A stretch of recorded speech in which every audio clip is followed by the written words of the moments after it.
me like a Hellcat.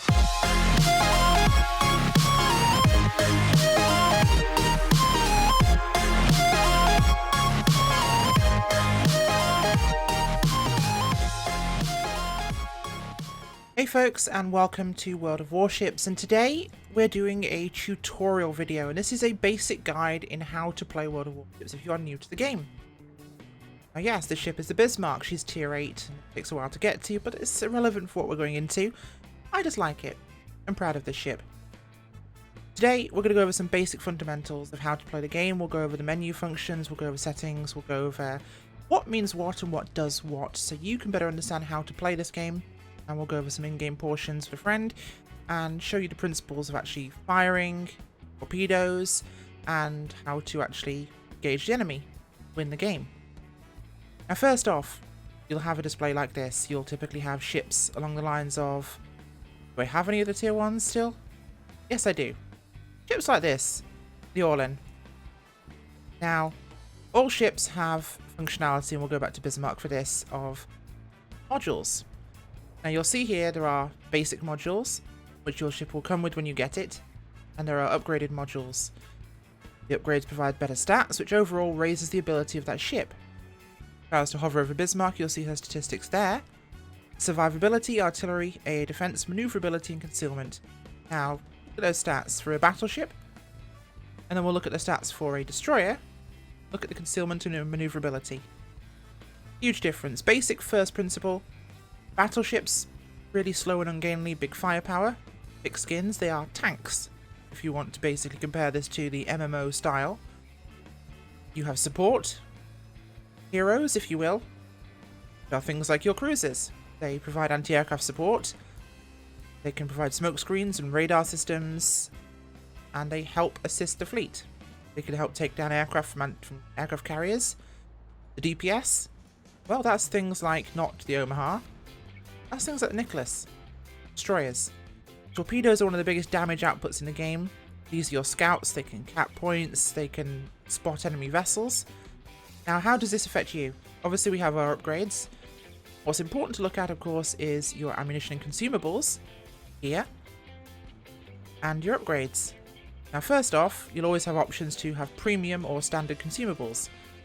I have premium attached. Now, normally when you open this menu, it will show gold, premium currency.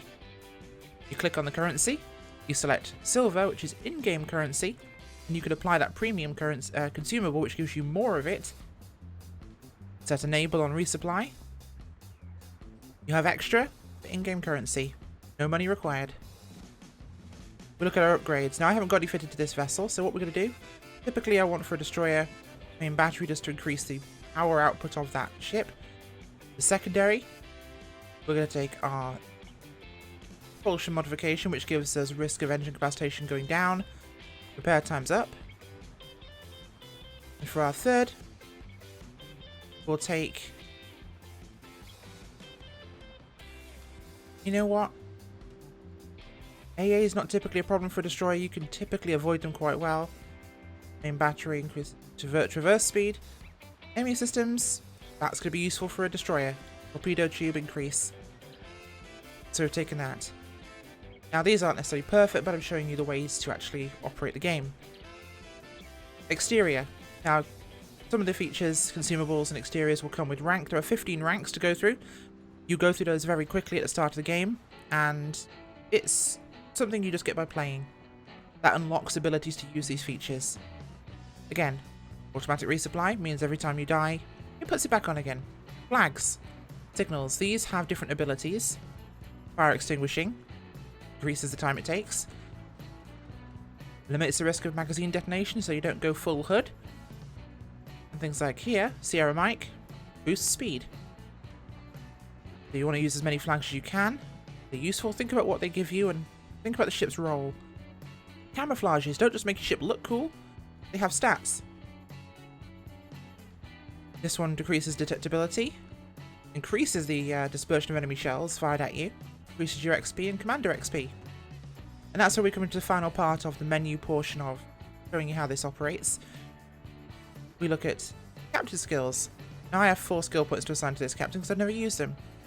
First off, I want to know if I've been detected, so I'd select something like Priority Target, which shows an indicator when you have been sighted. Now I'm going to want to take maybe this. Decreases range, and my range isn't that high, so I don't want to take that. I'll take the speed. What I would like to take is radius of smokescreen. Up. I only have 1 point to assign now, so I'll leave that for the moment, but as you get more points, you can assign them to different abilities. Each ability will tell you, if you hover over it, what it does. Simple. So our ship setup, one final thing before we go into this is if you go to your inventory, this is something that even I only recently learned, but you can sell off old modules that you don't need anymore. And if you have lots of camouflages that you don't like, the game tries to load, you can sell those. Oh look, stocks hold the emerald. I'll sell that. Do I need the stock module for that? I do not. Etc. You can regain quite a bit of currency in-game by doing this. So how do you get ships? What does this all mean?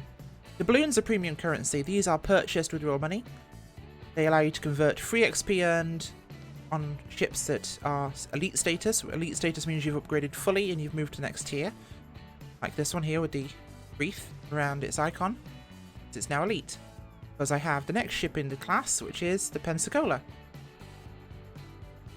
I don't have the tier 7 yet, so that doesn't fit between Cleveland and Pensacola. If you want to see where the ships go, you look at Tech Tree over here. And we have, of course, the game wants to load our list of ships. That's the first one off in the heavy American cruisers line. So New Orleans and Baltimore, Buffalo and Des Moines. Ships that are gold lettering are premium, they're purchased with real currency, but there are typically equivalents in the actual normal lines. In the case of Atlanta, for example, one of the best real comparisons, I'd say, is... oh, it's gone now. That is interesting. That is very interesting. The Shores is no longer there. Curious. Regardless, we're now in a position where you have a knowledge of how the menu systems work, how everything operates in the game. You have options like random battle. Co-op is, of course, humans versus a team of bots. Training rooms allow you to fight amongst friends and practice. Operations are usually tier limited events which are specific objectives, protect a convoy, protect a base. Ranked, you unlock at rank 15 and that's against other players for positioning. So XP, of course, credits you get for fighting, experience you get per ship for fighting. So if we look at the Nicholas, we look at modules. This is how much XP I've earned on this ship alone. But XP I earn on elite rank ships or premium ships goes into free XP, which you can convert using balloons and apply to any vessel. So I could apply that 22,000 to this or to Bismarck. For example, Bismarck, we have a whole concealment module which helps decrease our actual concealment. Useful, especially with a ship this big, and it allows us to basically operate in a different manner. We can disappear more often when we've stopped firing at the enemy. Typically you'll go back to being concealed if you are outside your concealment range listed with not firing, but I'll go over this in game. So now we're going to hop in game and we'll go over some basic principles of actually fighting in the game. So welcome to your first battle, and whilst the timer counts down to 0, which is when the game starts, we'll go over some quick principles. So first off, at the bottom of the screen, these first two boxes here are your shell type. High explosive, yields a lot of explosive surface damage. Good on thin-skinned ships like destroyers. Good at range at cruisers. Otherwise, good for barbecuing battleships. It depends on a case-by-case basis. Armor piercing. So things like destroyers and cruisers, depends on distance. Cruisers at close range can be great. Second, or next, is our torpedoes. Then we have our fire suppression, repair. Puts destroyed modules back in service and puts out fires. Next is smoke generator for the ship and our speed boost. This is destroyer specific typically. Over here on the left you'll see your health, which is along the ship's hull. Number below it. You'll have the chat, which can be entered by pressing enter. Tab changes between team, all, and vision if you have one. Then we have our compass. The compass is nice and simple. I'm just going to turn us this way. And for reference, the steering controls are A and D, really. Q and E go full rudder in one direction or the other. You'll see the little indicator in the center there, highlighted. One click goes to center, center. 2 clicks goes max in a direction. I typically don't use that. I used A and D because I try to not keep the ship sailing in the same direction for more than a second or two. Welcome to the most common WASD hack. When you're fighting enemy ships and you're under fire, slow down, speed up, change direction constantly, and it makes you very, very hard to shoot. So here's our friend over here. This is Danny, or Legio Mortis, or as we call him, Lego Tortoise. Now you'll see I just got a point for spotting. The Texas, so he's feeling very American right now. Another point is our speed indicator here. W and S, full reverse, stop, quarter ahead, half ahead, 3/4 ahead, and full ahead. Nice and simple. Over on the right we have your map. This is the most important tool to you in World of Warships. Not only when spotted does it show enemy vessels, it shows the cap zones, it will show their colour once they're captured. So in this case, they're white when the enemy captured them, red. Or in the process you'll see it filling with red, green for you. At the top you'll see in this game mode of point capture, you'll see the points. Of course, you have more points, more ships, you'll gain more points. It's a very simple principle, but these are all things to go over. So I'll introduce Danny at this point. He's driving the Texas, so he's feeling super American right now. Oh my god, that livery. Really? Danny? You there? Sorry, I couldn't hear you over how loud my American flag was screaming eagles It really is screaming eagles. That is incredible. Okay, so we'll go over some quick principles first off. I'm going to shoot at you. It's not going to do much damage, of course. And you see a symbol on my screen saying I'm detected. That means he can see me too, because I'm within range. You press H, you'll see your ship's abilities, including detectability range. After firing, it's 10. Under firing, it's 6. Yep, shoot at me, you'll pop me in one go.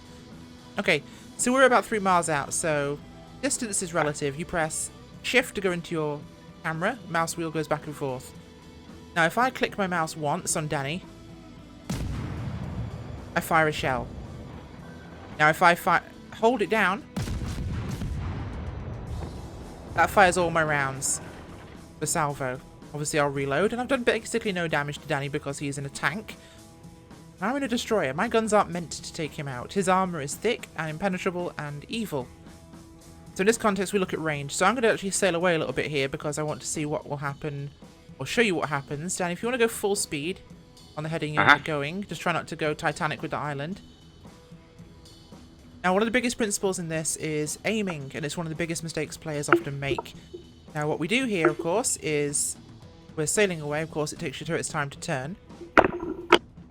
But Danny's over there at 5 miles, so what I need to do is, if you look on the... It's very hard to actually view it on this, but you'll see I have 5, 10, and 15 marked on the reticle. So to shoot Danny 5.6 miles away, I put the 5 where I want to hit him. That's below his superstructure. And I fire a round. Now, this is also dependent on speed, so that was actually miles behind where I wanted to hit. That was almost at the 12 mark, so if I put 12 on Danny, that should now land below his superstructure, where I was planning to. You can adjust your fire as so, leading to actually pretty accurate shooting, depending on how fast your ship is, how fast their ship is, and the range you're operating at. So it's very simple. Danny, do you want to take a shot at me? You're about 8 miles out, you've got far bigger guns. Now I'm going to use my old WASD hacks here. Let's not tell him what I just pressed. So I'm going to try and get close to you and see what I can do. Now, of course, Danny is firing at a slower rate because he's a battleship. His reloads take longer. Yeah, I'll reload by next year, don't worry about it. Yeah, not a problem. And if I keep myself varying my direction, he can't really decide where he wants to lead me from. Because wherever he places his shots, he has to shoot ahead of me to hit a moving target. Now, if I make myself more difficult to shoot, that could be a problem. Now, he has to predict where I'm going to go, because I may follow the same direction or I may not. You want to hit me again? These are going to hit. Yep. So you'll see my health going down there. Ooh, big hits. Okay, so important principle here is our torpedo range. This is how to use those torpedoes. 5.5. So Danny's sailing in a straight line, which typically most battleship drivers will do because they're sleepy. we select 3 for our torpedoes, you'll see a grey arc. That is the projected best trajectory to hit to land these shots. Pressing 3 again will widen the distance. If you're shooting into smoke, this could be good to get a good spread. But if you're aiming for a specific ship, I would click once to hit him. And just in case he turns away from me, I'll fire 1 behind the arc to make sure there's a good chance that some more fish might hit him if he tries to turn away from the torpedoes. Now this might not kill him, or shouldn't kill him, but that's going to be 3 good hits, and possibly 3 more. Ooh, you're feeling a bit squeaky, Danny. Just a little bit. Now, just to kind of rub salt into the wound, here you go, have 2 salvos. Good night, Sweet Prince. Good night, America. It's May been they a bald pleasure eagles. serving with ye. And that's the sea, game. she be a cruel mistress. The sea definitely is a cruel mistress. Of course, the victory screen is the final thing we'll go over. This shows you what damage you've done, what target hits you've made, and how many types, how many ships you've killed, flooding damage, defended points, and spotting damage. Now these are all important things to look at. You'll also show you what money you've earned, which in a training battle you won't get, what XP and what free XP you've got. And that, in principles, ladies and gentlemen, is World of Warships. This is how to basically get to grips with the game. I'd like to bring some more future on specific subjects if people have questions. If you do want to know more about one particular part of this game, drop it in the comments and I will try and do it.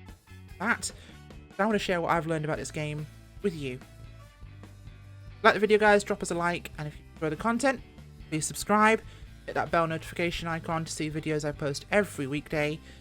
Thanks for watching, and bye.